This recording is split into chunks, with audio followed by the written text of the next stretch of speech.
श्री गणेशाय नमः। ओम नमो भगवते वासुदेवाय। प्रिय दर्शकों, आपके अपने YouTube channel India at your palm पर आपका बहुत बहुत स्वागत है। आइए सुनते हैं हल छठ व्रत की कथा।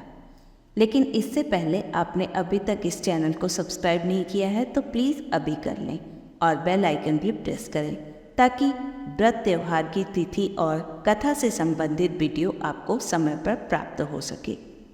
हल छठ व्रत की कथा। किसी नगर में एक ग्वालिन रहती थी। वह गांव वालों को दूध दही बेचती थी। एक समय की बात है, वह ग्वालिन गर्भवती थी। कुछ समय पश्चात उसका प्रसव काल अत्यंत निकट आ गया था। एक ओर वह प्रसव पीड़ा से व्याकुल थी और दूसरी ओर उसका मन दूध दही बेचने में लगा हुआ था। वह सोच रही थी कि यदि प्रसव हो गया तो यह दूध दही यूं ही पड़ा रह जाएगा। यह सोचकर उसने दूध दही के घड़े सिर पर रखकर बेचने के लिए चल दी। किंतु कुछ दूर पहुंचने पर उसे असहनीय प्रसव पीड़ा हुई।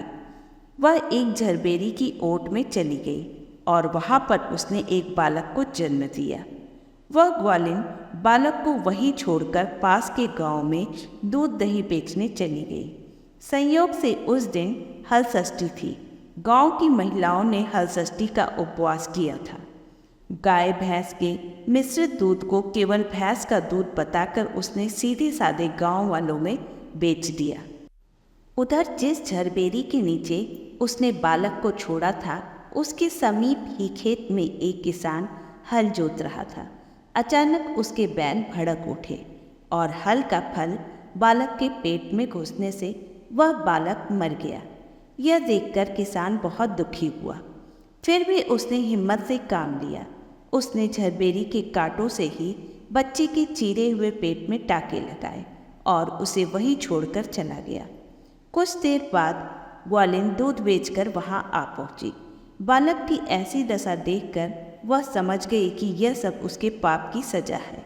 वह सोचने लगी, मैंने झूठ बोलकर यदि गाय का दूध न बेचा होता और गांव की स्त्रियों का धर्म भ्रष्ट न किया होता तो मेरे बच्चे की यह दशा न होती। यह सब उसी पाप का परिणाम है। अतः अब मुझे लौटकर गांव वालों को सब बताकर प्रायश्चित करना चाहिए। ऐसा निश्चय कर वह उस गांव में पहुंची जहां उसने दूध दही बेचा था। वह गली गली घूमकर अपनी करतूत और उसके परिणाम स्वरूप दंड का बखान करने लगी। तब स्त्रियों ने स्वधर्म रक्षार्थ और उस पर रहम कर उसे क्षमा कर दिया और आशीर्वाद दिया। बहुत सी स्त्रियों का आशीर्वाद लेकर जब वह पुनः झरबेरी के निकट पहुंची तो यह देखकर आश्चर्यचकित रह गई कि वहां उसका पुत्र जीवित अवस्था में पड़ा है। तभी उसने स्वार्थ के लिए झूठ बोलने को ब्रह्म हत्या के समान बड़ा पाप समझा और भविष्य में कभी झूठ न बोलने की प्रतिज्ञा की और छठी मैया की जयकारा करने लगी। तो प्रेम से बोलिए भगवान बलराम की जय, छठी मैया की जय। गणेश जी भगवान की कहानी। किसी गांव में एक ब्राह्मण ब्राह्मणी रहा करती थी। उनके एक लड़का था। लड़का गणेश जी का परम भक्त था। दिन रात गणेश जी की सेवा में लगा रहता था। घर का कोई काम नहीं करता था। इससे ब्राह्मणी बहुत दुखी होती और लड़के को सारा दिन डांटती रहती। कहती कि घर का कोई काम धंधा कर लिया कर, सारा दिन यूं ही समय गवाता फिरता है।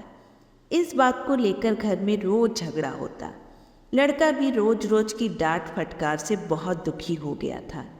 एक दिन वह गणेश जी भगवान का नाम लेकर घर से निकल गया और सोचने लगा, आज तो मैं गणेश भगवान से मिलकर ही वापस घर जाऊंगा। लड़का जय गणेश बोलते बोलते बहुत दूर निकल गया और सोचने लगा, आज मैं गणेश जी से मिलकर ही घर जाऊंगा। लड़का गणेश जी का नाम रटते रटते बहुत दूर घने जंगल में चला गया और जोर जोर से गणेश जी को पुकारने लगा। घने जंगल में लड़के को डर लगने लगा। वह रोते रोते गणेश जी को पुकारने लगा। वह गणेश जी का परम भक्त था। उसकी करुण पुकार से गणेश जी का सिंहासन हिलने लगा। तब गणेश जी की दोनों पत्नियां रिद्धि सिद्धि बोली, महाराज, आपका भक्त आपको पुकार रहा है, अतः आपको उसकी रक्षा करनी चाहिए। तब गणेश जी भगवान बूढ़े ब्राह्मण का वेश धारण कर बालक के पास आए और बोले, लड़के तुम क्यों रो रहे हो? लड़का बोला, आज मैं गणेश जी से मिलने घर से निकला, चलते चलते इतना दूर आ गया पर गणेश जी नहीं मिले। आप बताओ गणेश जी भगवान कहाँ मिलेंगे? तब ब्राह्मण वेशधारी गणेश जी बोले, बालक घर चला जा, नहीं तो तुझे शेर चीते भालू खा जाएंगे। पर लड़का नहीं माना। वह बोला, आज कुछ भी हो जाए मैं गणेश जी से मिलकर ही वापस जाऊंगा। उसकी ऐसी अटल भक्ति देखकर गणेश भगवान प्रसन्न हुए और लड़के को साक्षात दर्शन दे दिए।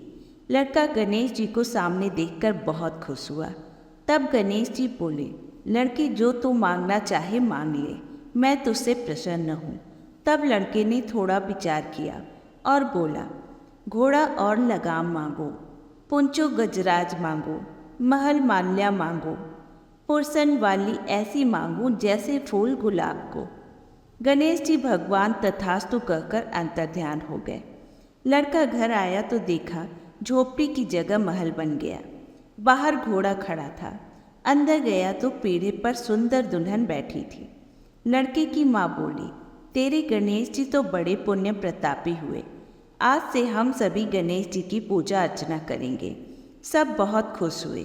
हे गणेश भगवान, जैसे बालक के घर अन्न धन से भंडार भरे वैसे सबके भरना। तो प्रेम से बोलिए गणेश जी महाराज की जय।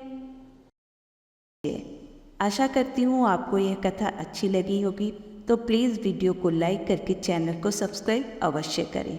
धन्यवाद।